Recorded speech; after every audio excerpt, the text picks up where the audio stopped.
மாந்திரீகத்தில் இன்று நாம் பார்க்க போவது வித்வேஷனம். வித்வேஷனம் என்பது இருவருக்குள் அல்லது பலருக்குள் பகையை உண்டாக்குவது அல்லது வெறுப்பை ஏற்படுத்துவதாகும். நபர்களுக்கு இடையிலோ அல்லது இரு குழுக்களுக்கு இடையிலோ பிரிவினையை இந்த திசை உருவாக்குகிறது.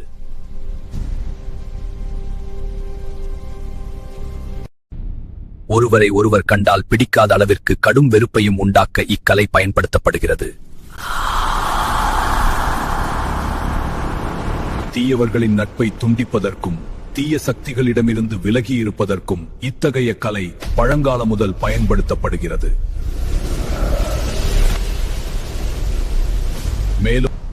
மேலும் இது போன்ற மாந்திரீக தகவல்களுக்கு நம்ம பேஜை லைக் அண்ட் ஃபாலோ பண்ணுங்க.